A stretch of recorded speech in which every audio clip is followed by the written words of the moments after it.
오늘 읽은 본문이 제대로 이해가 되시나요? 알 뜻도 하고 모를 뜻도 하고 헷갈리는 얘기들이 또 용어들이 여기저기서 튀어나오고 있기 때문에 완벽하게 이해한다는 게 쉽지가 않습니다. 얘기를 그래서 좀 간단하게 만들고 좀 본문과 정확히 맞지는 않는다 할지라도 좀 비슷한 비유들을 들어보도록 하겠습니다. 우선 7장 앞부분에 나오는 이 결혼 부부 얘기는 오늘날의 문화와는 조금 다른 2000년 전의 가부장적인 문화의 기초에서 쓰여진 이야기입니다. 그걸 좀 이해를 하셔야 됩니다.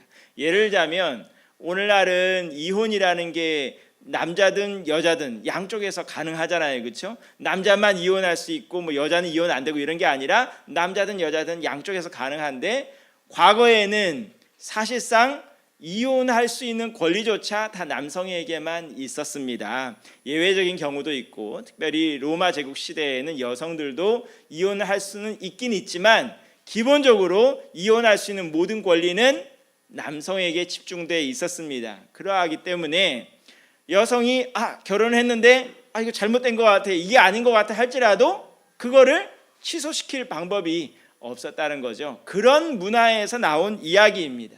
그러하기 때문에 율법은 남편이 되고 우리 사람들은 이 부인이 돼서 이 어쩔 수 없는 혼인관계, 괴로운 혼인관계에 대한 이야기를 처음에 꺼내고 있습니다. 그런 여성이라면, 그런 문화에 있는 여성이라면 남편에게서 풀려나는 방법은 딱 한 가지. 남편이 돌아가시면 자동적으로 혼인관계가 풀려지면서 여자가 자유로워지는 거죠. 마찬가지로 율법에 매여 있는 사람들이 이 율법의 매인 관계를 풀려면 율법이 죽어야 내가 살 수 있는 거죠. 근데 오늘 얘기는 사실은 말은 그렇게 하면서도 얘기는 정확하게 반대입니다. 율법이 죽는다고 했을까요? 율법은 죽을 수가 없어요. 왜요? 하나님께서 주신 계명이기 때문에 거룩하고 선한 거기 때문에 율법이 죽을 수는 없어요. 그럼 누가 죽어야 돼요? 내가 죽는 수밖에 없죠. 얘기는 남편이 죽는 얘기로 시작했는데 결론은 내가 죽는 얘기로 끝나는 거예요. 그래서 얘기 자체가 지금 논리가 꼬여 있어요. 자, 율법에 대해서 죽는 거예요. 어떻게 하면 율법에 대해서 죽을 수가 있을까요? 죄에 대해서 죽는 얘기도 쉽지 않았는데 율법에 대해서 죽는 얘기도 난감하기 그지없습니다. 하나님의 율법을 없앨 수도 없고 율법은 엄연히 있는데 그 율법에서 어떻게 하면 풀려날 수 있을까가 오늘 얘기의 핵심입니다. 자, 제가 이런 얘기를 해드릴게요. 반석대학교가 있었어요. 반석대학교. 근데 그 반석대학교의 규정이 총 140학점을 들어야 되고 C학점 이상이, 평균 C학점 이상이 돼야 졸업할 수 있는 학칙이 있다 쳐요. 근데 이 학교에 다니는 두 학생이 있었는데 한 학생은 그 규정에 따라 늘 평균 C학점을 맞기 위해서 노력하는 학생이 있었고 또 어떤 사람은 그 규정과 상관없이 A를 깔아놓고 다니는 학생이 있었어요. 그 상황에서 둘 다 반석대학교를 졸업했는데 140학점 채우고 평균 C학점 이상을 맞아서 졸업은 했는데 나왔을 때 두 학생의 느낌이 어떨까요? 자기 졸업장을 바라보고 성적표를 받아볼 때 자기 느낌이 어떨까요? 반석대학교 나온 게 자랑스러워요? 자랑스럽지 않아요? C학점 유지하고 나온 사람은 이거는 흑역사예요. 그렇죠? 어딘가 숨겨놓고 싶은 과거가 되는 거고 거기서 A+ 맞고 A 맞고 항상 최고를 달리며 나온 학생은 그게 뭐예요? 빛나는 역사예요. 어디선가 늘 자랑하고 싶고 그것을 볼 때마다 자신감이 생겨요. 우리가 살아가는 방식도 굉장히 유사하다고 볼 수 있습니다. 법이라는 것은요, 크게 두 가지 법이 나오는데 하나는 하라는 법이 있고 하나는 하지 말라는 법이 있습니다. 십계명도 보게 되면 여러분 하지 말라가 많아요, 하라가 많아요? 하라는 법은 별로 안 보여요. 뭐 굳이 꼽자 그러면 안식일을 거룩하게 지켜라 또는 내 부모를 공경하라 같은 정도. 대부분이 다 뭐예요? 하지 말아라, 하지 말아라, 하지 말아라. 그러면 이 법 따라 하지 말아라에 치중하고 살면 어떻게 되느냐? 나쁜 사람 안 되는 게 목표가 되는 거예요. 나쁜 사람 안 되는 것이 도둑질 하지 말아라. 그러면 목표가 뭐예요? 도둑놈 안 되는 게 목표고 가늠하지 말아라. 그러면 뭐 안 되는 게 목표예요? 남봉꾼 안 되는 게 목표예요. 벌 안 받기만 하면 돼요. 벌 안 받기만 하는 수준에서 항상 살아가는 거예요. 그 사람 삶 가운데 소망이나 보람이 있을까요? 당신의 삶에 대해서 물으면 주로 하는 말이 내가 뭐 잘못한 게 있어. 난 도둑질도 안 했고 살인도 안 했고 남에게 거짓말도 안 했고 하면서 하지 않은 것만 잔뜩 얘기를 해요. 근데 그 삶 가운데 무슨 보람이 있어요? 그럼 정작 그럼 당신이 한 건 뭐 있는데요? 그러면 무슨 말밖에 할 수 없어요? 먹고 살았어요 밖에 할 것이 없어요. 그렇죠? 여러분 삶 가운데서도 오늘도 우리가 하지 말라는 법에 맞춰서 살면 여러분 삶 가운데 상급이라는 것이 기본적으로 없습니다. 벌은 안 받는데 상급은 없다 이 소리입니다. 칭찬받을 게 없는 거죠. 거짓말 안 한 거 가지고 상 받을 수가 있나요? 도둑질 안 한 거 가지고 상 받을 수 있나요? 거꾸로 도둑질한 사람을 처벌하는 법이 있을 뿐이죠. 우리가 살아가면서도 남한테 비난받지 않고 손가락질 받지 않고 들키지 않으려고 살아가면 신앙생활이 얼마나 힘들겠어요.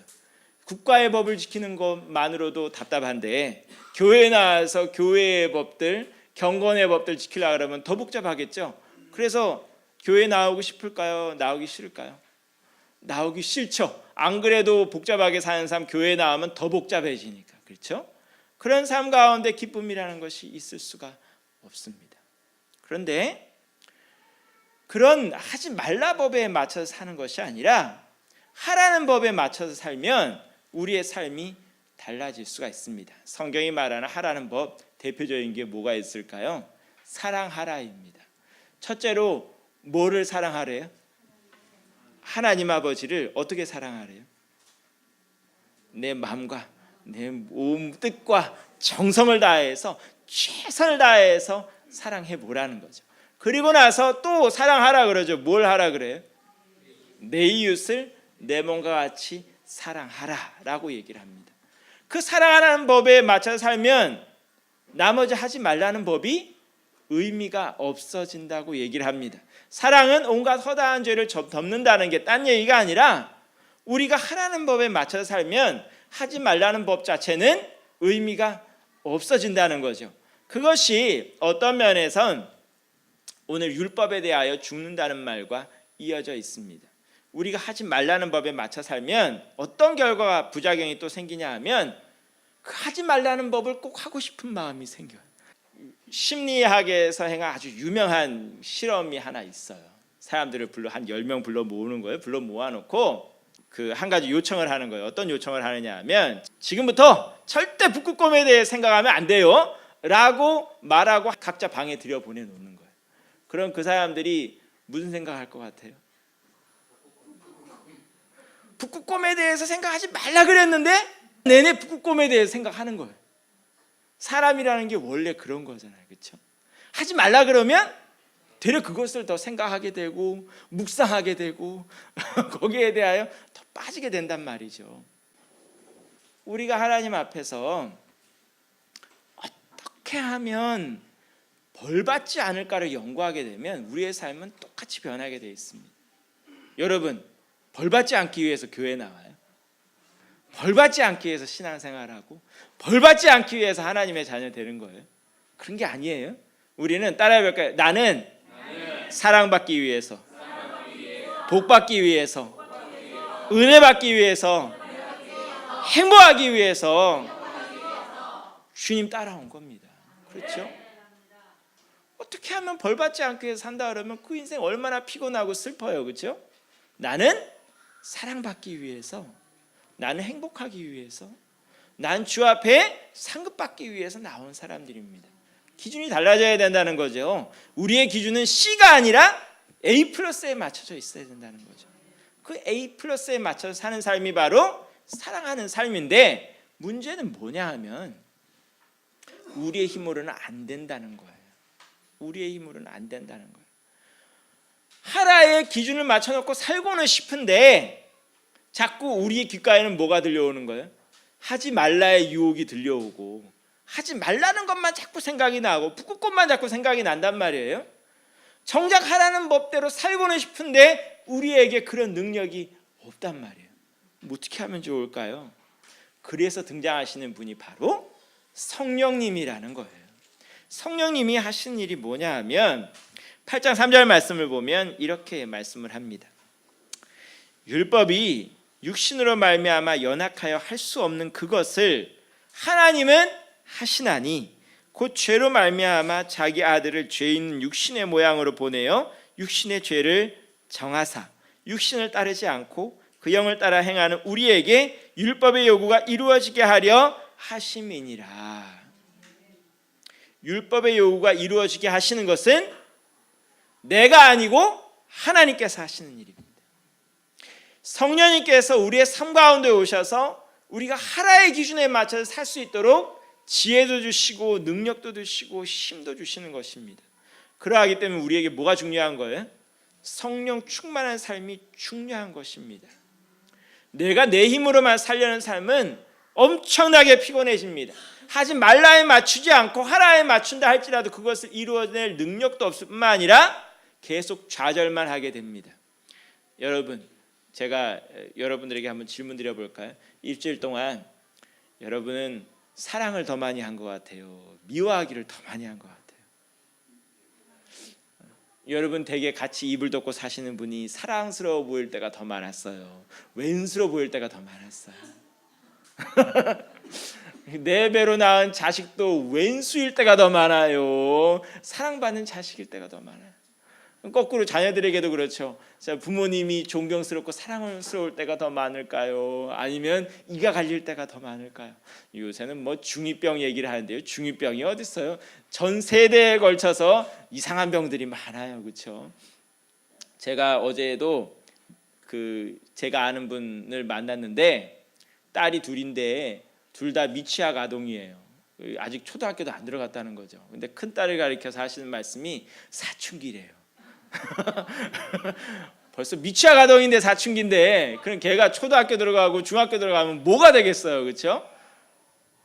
우리의 힘으로는 사랑을 할 수가 없어요. 하라 기준에 맞추고는 싶은데 그게 안 돼요. 뭐 해야 돼요? 성령님께서 우리 삶 가운데 찾아오셔야 하는 거예요. 그래서 우리는 오늘도 성령님을 사모해야 되는 것입니다. 그래서 계속 하시는 말씀이 5절 말씀을 보면 육신을 따르는 자는 육신의 일을, 영을 따르는 자는 영의 일을 생각하나니 육신의 생각은 사망이요 영의 생각은 생명과 평안이니라. 오늘도 우리에겐 두 가지 선택이 있고 두 가지 생각이 있습니다. 오늘도 육신의 일을 생각하느냐 영의 일을 생각하느냐. 여기서 오해하지 말 것은 육신의 생각이란 우리가 먹고 사는 일, 이 모든 것이 무조건 다 육신의 일이다. 뭐 또 우리 육체에 관련된 꾸미고 단장하고 보살피고 하는 것이 다 육체 일이다 하고 죄로 치부하는 그런 얘기가 아니에요. 육신의 일은 기본적으로 어떤 생각이냐 하면 로마서 1장으로 다시 돌아가면 하나님 빼고 생각하는 거예요. 모든 것을 얘기할 때 하나님 빼고 얘기하는 거예요. 그 끝은 뭐래요? 사망인 거예요. 하나님 빼고 나면 생명의 근원을 빼고 나면 사망밖에 남지 않는 거예요. 하지만 영의 생각은 뭐예요? 하나님을 더해서 생각하는 거예요. 더 정확히 말하면 하나님 중심으로 생각하는 거예요. 그러면 그 끝에는 뭐가 있어요? 생명이 있고 평안이 있다고 하였습니다. 오늘도 성령께서는 생명의 성령께서는 우리를 해방하였다고 했습니다. 어디서 해방했다고 했을까요? 2절 말씀을 보면 그리스도 예수 안에 있는 생명의 성령의 법이 죄와 사망의 법에서 너를 해방하였습니다. 말라의 계명에서 풀려나게 만드셨고 또 이제 우리의 삶 가운데 영의 생각을 집어넣어 주십니다. 오늘도 하나님께서 중심이 되시는 삶, 하나님께서 찾아오시고 충만한 삶을 우리에게 허락해 주십니다. 관건은 어디에 있는 거예요? 우리에게 있는 거예요. 우리가 계속 하나님 빼고 생각하려고 하면 그 끝은 뻔한 거예요. 하나님 놓고 생각하면 거기엔 소망이 있고 능력이 있고 내가 하는 것이 아니라 주님께서 하시는 것입니다. 오늘도 내가 짊어지고 가는 삶 피곤합니다. 하지만 우리의 삶을 주님께 맡기면 주님께서 우리의 운전자가 되어주시고 은혜 베푸신 자 되어주시고 능력 부어주신 자 되신다는 것을 믿으시는 이 시간이 되기를 원합니다. 말씀 맺으면서 한 가지 얘기만 더 하고 말씀 맺을게요. 최근에 과학기술이 발달하면서 자동차도 이제 자율주행차가 나왔다 그러죠. 그렇죠? 내가 운전 안 해도 딱딱 목적지만 입력하면 자기가 알아서 가고 주차도 하고 다 한다 그래요. 제가 여러분에게 한번 조사를 해볼게요. 나는 그 차에 내 자신을 믿고 맡기겠다. 즉 운전대에 손 놓고 차가 알아서 가도록 맡겨보겠다. 우리 김웅철 집사님은 맡겨보겠대요. 그럼 여러분들은 안 맡길 거예요? 아직 불안해서? 그래도 차가 운행한다 그래도 끝까지 운전대를 붙잡겠다. 그렇죠? 그런 거예요. 그렇죠? 우리 사람이라는 건 그런 거예요. 아무리 과학기술이 나온다 그러고 뭐라 그래도 우리는 끝까지 우리 운전대 붙들고 싶은 거예요. 그렇죠? 하다못해 우리 눈에 보이는 기계도 믿지 못하는데 눈에 안 보이는 하나님 믿는 게 쉽겠어요? 쉽지 않겠어요? 내 눈앞에서 나보다 더 똑똑하다는 컴퓨터가 지금 운전한다는데도 못 믿겠는데 하나님 믿을 수 있어요? 없어요? 힘들잖아요. 그렇죠? 그게 인간의 본성이에요. 그거 자체가 뭐 희한한 일은 아니에요.